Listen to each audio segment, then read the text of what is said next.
So for this week, we got to choose between two topics again, and the topic that I chose was to discuss about two major social reform movements impacting psychology today. One of the individuals I chose was Benjamin Rush. Influenced from our readings and lecture this week, Rush seemed to be an important figure in the world of psychology. He claimed during his time that physical health was an indicator for mental health, and his understanding that an individual's physical state can influence their mind was different from all the religious perspectives of his time. Even his contribution to consumptions of spirits and how they affect an individual on a cognitive and physical level were profound. Today, we reap the benefits of his ability to go against the grain and speak about an individual's biology influencing someone's mental status in various subfields. And one of these subfields that I thought about was health psychology.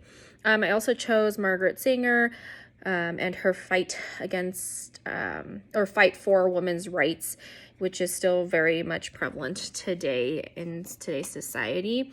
And with that prevalence in today's society, we see others continuing to join that movement for women's rights, whether it is for access for birth control or just overall decent women's health care. Sanger's influence does not only span to the movements I discussed. There's also the influence within psychology, like women's psychology or feminist psychology, who also are advocating for the same things that Sanger was advocating for at the time.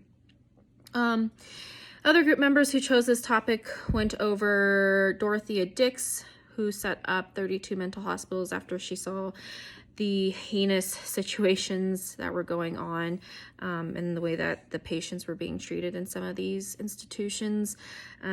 She fully believed that the brain is an organ belonging to the mind, and she was able to do research and find ways to treat these individuals in the ways that they needed to be treated that were not so heinous compared to the other institutions.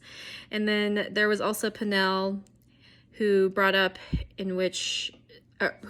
that patients should be treated like humans and not be treated under harsh circumstances. So he and Dorothea Dix kind of had the same idea, but he went off of saying that we need to understand a person's history or the patient's history that has already been admitted into these institutions prior to just deciding for ourselves that they need to be treated a certain way.